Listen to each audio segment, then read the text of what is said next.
হাতে মাত্র 10 মিনিট সময় থাকলে ঝটপট বানিয়ে নিতে পারেন রুটির সঙ্গে খাওয়ার জন্য ভেন্ডি আলুর এই রেসিপি। এটা বানাতে কিন্তু খুবই সহজ লাগে আর খেতে লাগে অসাধারণ। নমস্কার বন্ধুরা, মনীষা রান্নাঘরে সবাইকে স্বাগত। প্রতিদিনের মতো চলে এলাম আবারও একটা রেসিপি নিয়ে। আশা করি আপনাদের ভীষণ ভালো লাগবে। তাহলে চলুন বন্ধুরা রেসিপিটা শুরু করি আর দেখে নেওয়া যাক এই রেসিপির জন্য আমার কী কী উপকরণ লাগে। তো মূল উপকরণ নিয়েছি ভেন্ডি এখানে 300 গ্রাম। এখানে একটু জল নিয়েছি একটা পাত্রে, তো জলের মধ্যে আমি ভেন্ডিগুলো প্রথমেই দিয়ে দিচ্ছি। আর ভেন্ডিগুলোকে কিন্তু বেশ ভালোভাবেই ধুয়ে নিতে হবে। ভেন্ডি কিন্তু অবশ্যই পরিষ্কারভাবে ধুয়ে নেওয়ার চেষ্টা করবেন। আর ভেন্ডিটা যখন কাটবেন, কাটার আগে কিন্তু ধুয়ে নিতে হবে। দেখুন ভেন্ডিগুলো সব ভালোভাবেই ধুয়ে নিয়েছি। এবার এই রেসিপির জন্য লাগছে আমার আলু। তো এই রকম সাইজের আমি 3টে আলু নিয়েছি। প্রথমেই আমি আলু কেটে নিচ্ছি। আলুগুলোকে আমি ডুমো ডুমো করে কেটে নেব। আর এই রকম শেপে আলুটা কেটে যদি ভেন্ডির সঙ্গে রান্না করা হয় তাহলে কিন্তু দেখতে ভীষণই ভালো লাগে আর খেতেও লাগে অসাধারণ।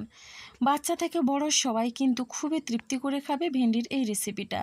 রুটির সঙ্গে যখন কোনো কিছু ভালো না লাগে একবার হলেও ভেন্ডি আলুর এই রেসিপিটা ট্রাই করতে পারেন।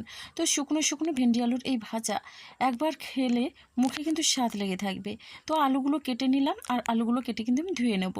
এবার আমি ভেন্ডিগুলো একই রকমভাবে কেটে নেব। তো দেখুন ভেন্ডিগুলোকেও এরকম ছোট ছোট করে কেটে নিচ্ছি। সমস্ত ভেন্ডি আমি কেটে নেব একই রকমভাবে।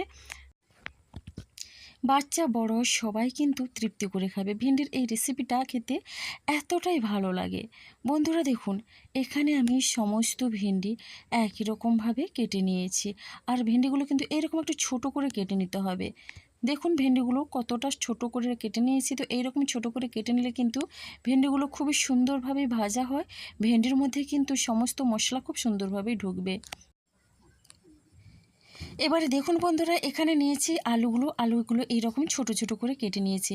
এবার রান্নার জন্য আমার একটা স্পেশাল মশলা দরকার। তার জন্য দেখুন গ্যাসে একটা কড়াই বসিয়ে দিয়েছি। কড়াইটা গরম করে এখানে 1 চামচ পরিমাণে দিয়ে দিলাম মুগের ডাল। তো মুগের ডাল দিয়ে দিচ্ছি এখানে 1 চামচের থেকে একটু কম দিয়ে দিলাম গোটা সাদা জিরে, 2টো শুকনো লঙ্কা দিয়ে দিলাম।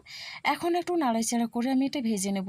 আর এটা ভেজে একটু মশলাটা বানিয়ে নিলে কিন্তু ভীষণই ভালো লাগে। তো এই মশলা দিয়ে একবার হলো ভেন্ডির এই রেসিপিটা বানিয়ে দেখবেন, দেখুন ভীষণই সুস্বাদু লাগে খেতে। অনেক রকমভাবে ভেন্ডি আপনারা রান্না করে খেয়েছেন, তবে এটা একবার হলো ট্রাই করতে পারেন, দেখবেন আশা করি ভীষণ ভালো লাগবে। মশলাটা আমার ভাজা হয়ে গেছে, নামিয়ে আমি ঠান্ডা করে নেব। এবারে আমি এখানে দেখুন মশলাটা নামিয়ে নিয়ে কড়াইয়ের মধ্যে দিয়ে দিলাম কিছুটা পরিমাণে সর্ষের তেল। তেলটাকে বেশ ভালোভাবে গরম করে নিয়েছি। আর এখন আমি ভেন্ডি দিয়ে দিলাম। ভেন্ডিটা প্রথমেই ভেজে নিতে হবে। ভেন্ডি যদি একটু ভালোভাবে ভেজে নেওয়া যায় তাহলে কিন্তু রেসিপিটা ভীষণই ভালো হয়। তো বন্ধুরা এখানে কিন্তু আমি গ্যাসের ফ্লেমটা একেবারে হাইতে রেখেছি। আর হাই ফ্লেমে রেখে অনবরত আমি ভেন্ডিটা দিয়ে এইভাবে নাড়াচাড়া করতে থাকবো।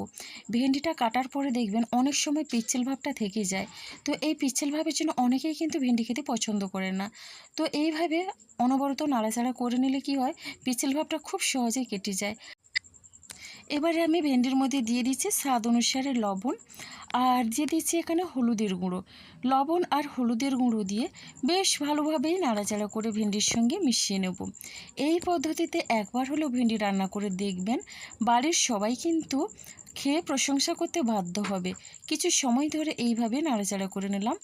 এখন দেখুন এখানে ঢাকনা দিয়ে 3-4 মিনিটের মতো মিডিয়াম ফ্লেমে রান্না হতে দেব। তো ঢাকনাটা খুলে একটু নাড়াচাড়া করে নিচ্ছি। আর ভেন্ডিটা কিন্তু সেদ্ধ হতে বেশি সময় লাগে না। ভেন্ডির গায়ে কিন্তু সুন্দর একটা ভাজা ভাজা কালার ধরেছে।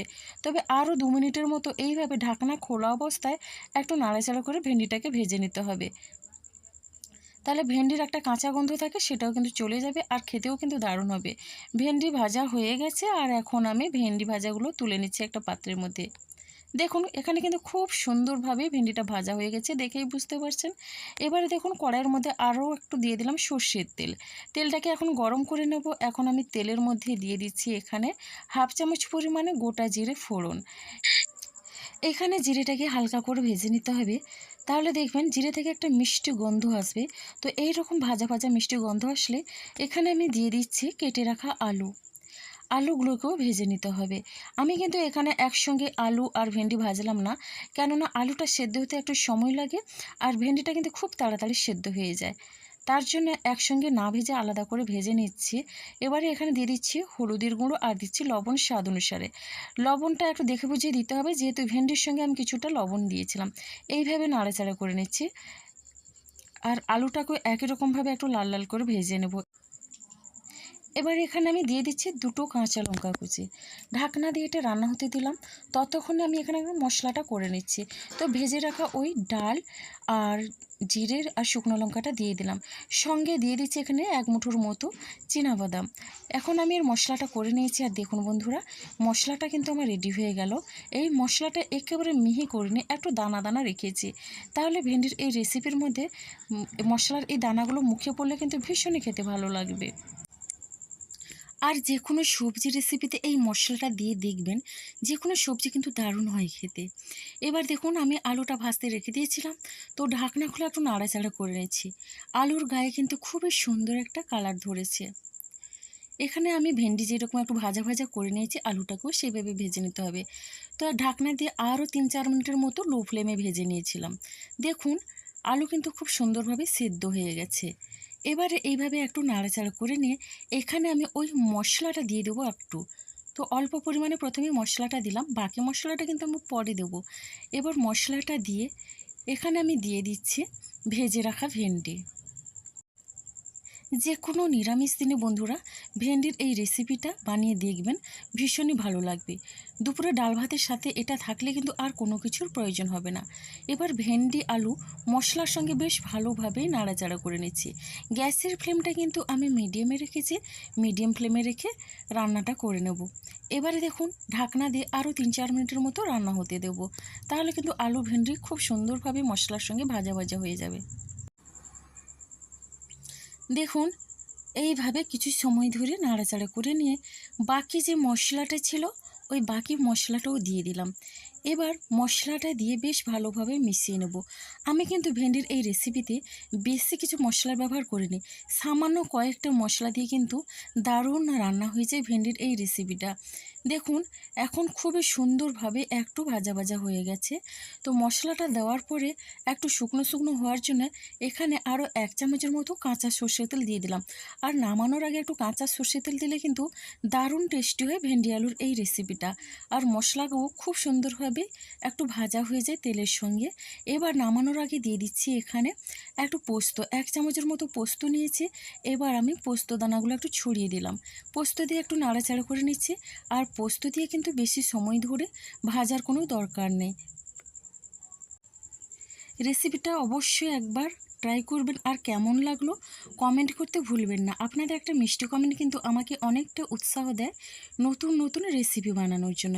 এবার পরিবেশনের জন্য ভেন্ডি আলু রেসিপিটা একেবারেই রেডি। আর কতটা লোভনীয় হয়েছে দেখেই বুঝতে পারছেন। অল্প সময়ের মধ্যে কিন্তু ঝটপট রেডি হয়ে গেল। তো বন্ধুরা ভেন্ডি আলুর এই রেসিপিটা আমার এই পর্যন্ত। আর আগামীকাল আসবো আবারও একটা নতুন রেসিপি নিয়ে। আপনারা সবাই সুস্থ থাকুন, ভালো থাকুন।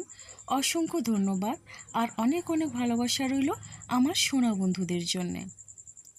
তাহলে বন্ধুরা আজকের মতো সবাইকে টাটা।